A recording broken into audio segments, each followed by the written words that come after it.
सबसे ज़बरदस्त अगर कहीं लड़ाई है तो वो बेलागंज की लड़ाई है। बेलागंज की महान जनता इस बार लोग कह रहा है कि रॉकी यादव बहुत पहले से ही फील्ड में उतर चुके हैं। लोकसभा का चुनाव था तो हम देख रहे थे कि सरबजीत पासवान को हराने के लिए गया लोकसभा सीट से जब वो चुनाव लड़ रहे थे तो सरबजीत पासवान को हराने के लिए जीतन राम मांझी बिहार सरकार के मुख्यमंत्री, बिहार में मुख्यमंत्री थे एक समय में, और उनके बेटा मंत्री है और अभी केंद्र में वो मंत्री बन गए।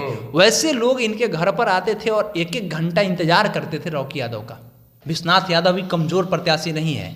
विश्वनाथ यादव के पास भी ताकत है, पिता का बनाया हुआ लोग है, और साथ ही साथ विश्वनाथ यादव के साथ में युवाओं का कनेक्शन बहुत ज़्यादा हो रहा है। रॉकी यादव के साथ भी है लेकिन इनके साथ भी है, तो देखना है कि वहाँ की लड़ाई किनके साथ जा रहा है। महाराष्ट्र और झारखंड विधानसभा चुनाव ऐलान के बाद अब बिहार में 4 उपचुनाव होंगे। 4 सीटों पर उपचुनाव होना है और उन सीटों पर संभावित प्रत्याशी कौन होंगे, किन किन पार्टी से किस किस को टिकट मिल सकती है, इन्हीं सब मसलों पर बात करेंगे। हमारे साथ में हमारे सहयोगी केशव हैं। केशव, जिस तरह से लोकसभा चुनाव खत्म हुआ, अब जो विधानसभा का उपचुनाव हो रहा है, किस रूप में देख रहे हैं और क्या अभी तक अपडेट है? देखिए, अभी तक का जो अपडेट है 4 जगहों पर जो उपचुनाव होना है, इसको लेकर के एकदम क्लियर ये बातें जान लीजिए कि 20 तारीख तक टिकट फाइनल होने वाला है। सारे पार्टियों का लगभग 20 तारीख तक टिकट फाइनल होगा, जिसमें से 1-2 ऐसा सीट है जिसका टिकट एकदम स्पष्ट है कि वहां से किनको टिकट मिल रहा है। वो सीपीआई एमएल के प्रत्याशी जो राजू यादव है, तरारी लोकसभा सीट से, वो प्रत्याशी होने वाले हैं और उनका टिकट लगभग फाइनल हो चुका है। क्योंकि लेफ्ट का जो है बात वो स्पष्ट है कि भाई वो मेहनत कर रहे हैं और पार्टी के ही लोगों को दिया जाता है, बाहरी लोगों को उस पार्टी में जगह नहीं दिया जाता है ना। ये ना होता है कि पैरासूट वाले कोई प्रत्याशी हो, तो उस तरीके से ना है। वो तरारी का सीट राजू यादव को कंफर्म हो चुका है। और साथ ही साथ बेलागंज के सीट की बात कीजिएगा तो बेलागंज का स्थिति ये है कि वहाँ पे यादवों की संख्या सबसे ज़्यादा है, उसके बाद कुर्मी और दलित समाज का सबसे ज़्यादा संख्या है। तो बेलागंज से राष्ट्रीय जनता दल आरजेडी जो टिकट देने वाली है वो विश्वनाथ यादव को दे रही है। विश्वनाथ यादव कौन है ये भी जानने वाली बात है। विश्वनाथ यादव के पिता बिहार सरकार में मंत्री है, अभी केंद्र में वो सांसद है, मतलब एमपी बन गए। सुरेंद्र यादव वहाँ से पूर्व विधायक थे और मंत्री भी रहे हैं। तेजस्वी यादव का जो 17 महीना का सरकार रहा है उसमें वो मंत्री भी रहे हैं, खनन विभाग माफी चाहेंगे, खनन विभाग का रहे। कोई और उनको मंत्रालय मिला हुआ था और वो इस समय मतलब एकदम परफेक्ट है कि उनको टिकट बेलागंज से मिल रहा है। उनके ओपोनेंट में किनको टिकट मिल रहा है, क्योंकि कहा जा रहा है कि हर पार्टी चाहता है कि भाई 4 सीट अगर है उपचुनाव में तो हमको 100% हम सीट जीत जाए।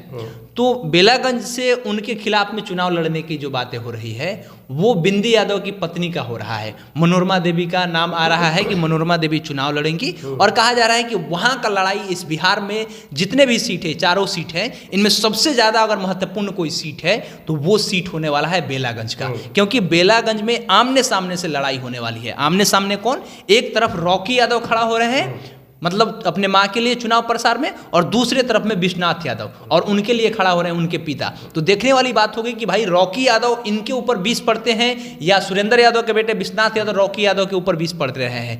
क्योंकि हाल ही में आपने देखा होगा कि किस तरह से उनके रॉकी यादव के घर पर छापेमारी हुआ था, एनआईए की टीम आकर के छापेमारी की, और रॉकी यादव का पावर देखिए कि किस तरीके से डीएसपी को रंगे हाथ पकड़वा दिए।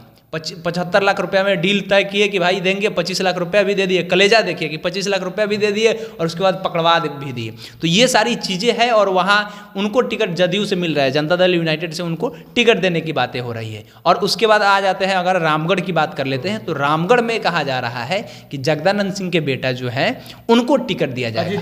अजीत सिंह को टिकट देने की बातें हो रहा है, जो हाल फिलहाल जदयू से चले आए हैं पैराशूट से राष्ट्रीय जनता दल में, और उनको टिकट देने के बात हो रहा है कि अगर वो मिल जाता है तो ठीक है। लेकिन एक और प्रत्याशी है, यादव समाज से ही आते हैं, उनका नाम लिस्ट में चल रहा है कि हो सकता है इनको भी टिकट दिया जा सके। तो ये एकदम कंफर्म है। और बाकी अगर यहाँ की बात कीजिएगा इमामगंज की, जहाँ से जीतन राम मांझी प्रत्याशी थे, जीतन राम मांझी लगातार वहाँ से विधायक भी रहे हैं, बिहार सरकार में वो स्पीकर भी रहे हैं 10 सालों तक जनता दल यूनाइटेड में।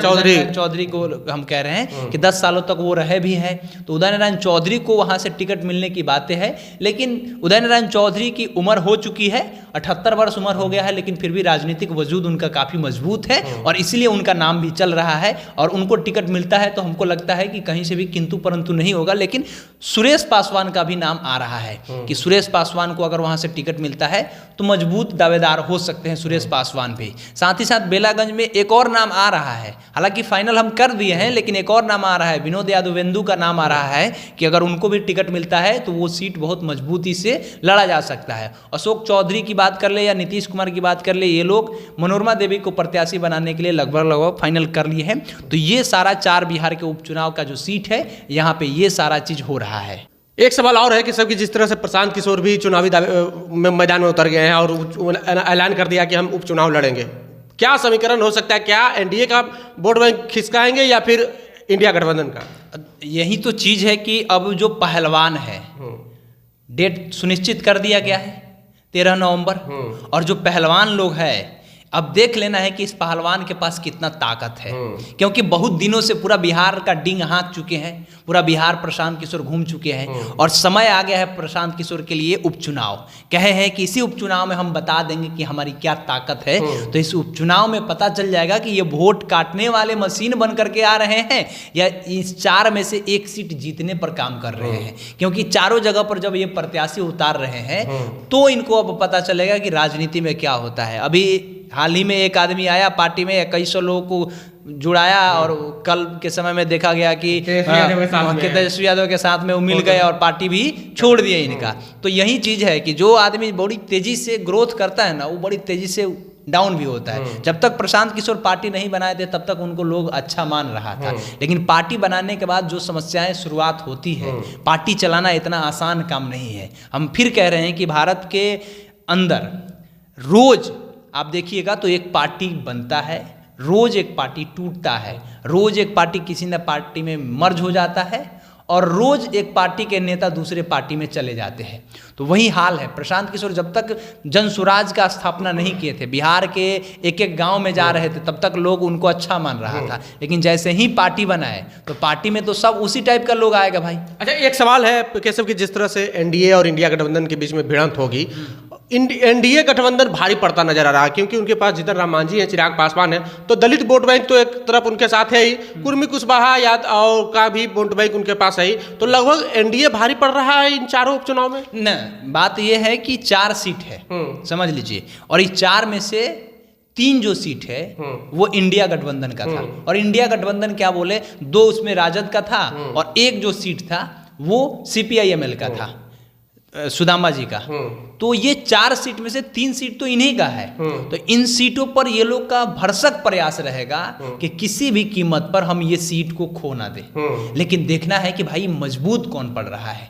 मजबूती में देखा जाए तो सबसे जबरदस्त, हम आपको पहले भी बताया कि सबसे जबरदस्त अगर कहीं लड़ाई है तो वो बेलागंज की लड़ाई है। बेलागंज की महान जनता इस बार, लोग कह रहा है कि रॉकी यादव बहुत पहले से ही फील्ड में उतर चुके हैं, और उनको तो पहले बताया जा रहा था कि वो जो मामला उनके साथ हुआ था, केस मुकदमा चल रहा था, जेल में थे, तो जेल के बाद में वो फरारी में थे, बहुत दिनों तक नहीं दिख रहे थे, लेकिन अब वो जनता के बीच में जा भी रहे हैं। उनका फेसबुक पेज पर जाकर के आप देखिएगा, टीम रॉकी यादव के नाम से वो फेसबुक पेज बना है, तो वहाँ पे दिख रहा है कि वो एक्टिव कितने दिनों से है, वो लगातार जनता के बीच में जा रहे हैं, और देखा जा रहा है कि भाई मजबूत है, जनता इनसे मिल रहा है। क्योंकि हमने भी देखा है, जब लोकसभा का चुनाव था तो हम देख रहे थे कि सरबजीत पासवान को हराने के लिए, गया लोकसभा सीट से जब वो चुनाव लड़ रहे थे, तो सरबजीत पासवान को हराने के लिए जीतन राम मांझी बिहार सरकार के मुख्यमंत्री, बिहार में मुख्यमंत्री थे एक समय में, और उनके बेटा मंत्री है, और अभी केंद्र में वो मंत्री बन गए।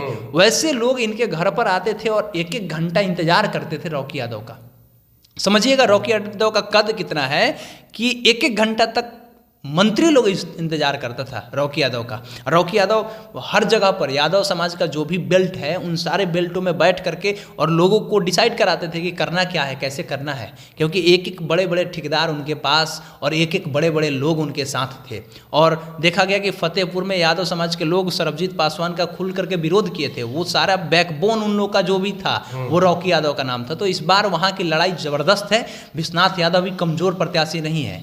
विश्वनाथ यादव के पास भी ताकत है, पिता का बनाया हुआ लोग है, और साथ ही साथ विश्वनाथ यादव के साथ में युवाओं का कनेक्शन बहुत ज़्यादा हो रहा है। रॉकी यादव के साथ भी है, लेकिन इनके साथ भी है। तो देखना है कि वहाँ की लड़ाई किनके साथ जा रहा है और क्या हो रहा है। चलिए, तो चारों उपचुनाव पर हमने चर्चा की और क्या कुछ संभावना हो सकती है, कौन सी पार्टी कितनी भारी पड़ सकती है और कौन सी पार्टी किसको कितना नुकसान पहुंचा सकती है, इन्हीं सब मसलों पर बातचीत की। बहरहाल आपको बातचीत कैसा लगा प्रतिक्रिया कमेंट बॉक्स में जरूर दें। अगर आप यूट्यूब चैनल पर देख रहे हैं तो चैनल को सब्सक्राइब कर लें, फेसबुक पे देख रहे हैं पेज को लाइक कर लें। बहुत बहुत धन्यवाद।